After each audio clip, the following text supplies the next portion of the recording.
എഴുത്തുകാരനും മാധ്യമപ്രവർത്തനമായ Shri P K Rajasekharan നമുക്കൊപ്പമുണ്ട്. ശ്രീ പി കെ രാജശേഖരൻ, അങ്ങ് എങ്ങനെയാണ് എം കെ സാനു എന്ന എഴുത്തുകാരനെ കാണുന്നത് ഈ വിയോഗ വാർത്ത വരുന്ന അവസരത്തിൽ? 1950 ശേഷം മലയാള നിരൂപണത്തിൽ, അതായത് ആ ക്ലാസിക്കൽ നിരൂപണം മുണ്ടശ്ശേരി, മാരാര് എന്നിവരുടെ ആ ക്ലാസിക്കൽ നിരൂപണ ശൈലിക്ക് ശേഷം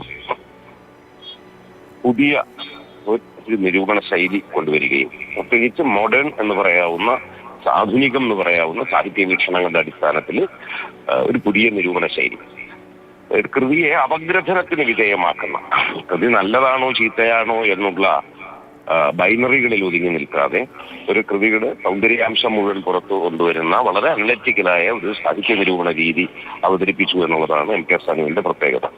അത് മലയാളത്തിലെ 50-ന് ശേഷം വികസിച്ചു വന്ന ആധുനിക ഭാവുകത്വത്തെ മലയാളികൾക്ക് മനസ്സിലാക്കി കൊടുക്കുന്നതിൽ വലിയ പങ്ക് വഹിക്കുകയും ചെയ്തു.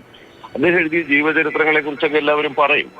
ആ ജീവചരിത്രങ്ങളുടെ പ്രത്യേകത അവ ആളുകളുടെ ജീവിതത്തിലെ സംഭവങ്ങളെ പിന്തുടരുന്നു എന്നുള്ളതിനേക്കാൾ അത് സാഹിത്യത്തിന്റെ വളർച്ചയിലും കേരളത്തിന്റെ സംസ്കാരത്തിന്റെ വളർച്ചയിലും ആ ജീവിതങ്ങൾ എങ്ങനെ പങ്കുവഹിച്ചു എന്ന് വിശദീകരിക്കുന്ന ഇന്റലക്ച്വൽ ബയോഗ്രഫീസ് ആണ്. മലയാളത്തിൽ ഇന്റലക്ച്വൽ ബയോഗ്രഫീസ് അധികം ഇല്ല.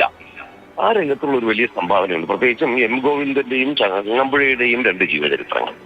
ആ 2 ജീവചരിത്രങ്ങളിലാണ് അദ്ദേഹത്തിന്റെ ജീവചരിത്ര രചനയും സാഹിത്യ നിരൂപണവും സാഹിത്യ ചരിത്രബോധവും സംസ്കാര ചരിത്രബോധവും ഒരുമിച്ച് നിറഞ്ഞു നിൽക്കുന്ന 2 കൃതികൾ. അത് രണ്ടും അതുകൊണ്ട് തന്നെ മലയാളത്തിന് മറക്കാനാവാത്ത 2 കൃതികളാണ്. ഇതാണ് സാനുമാഷിന്റെ ഏറ്റവും പ്രധാനപ്പെട്ട സാഹിത്യ സംഭാവനകൾ എന്ന് ഞാൻ കരുതുന്നു. മറ്റൊന്ന് രാഷ്ട്രീയത്തിലെ സംഭാവനകളെ കുറിച്ച് പറയാൻ ഞാൻ ആളല്ല.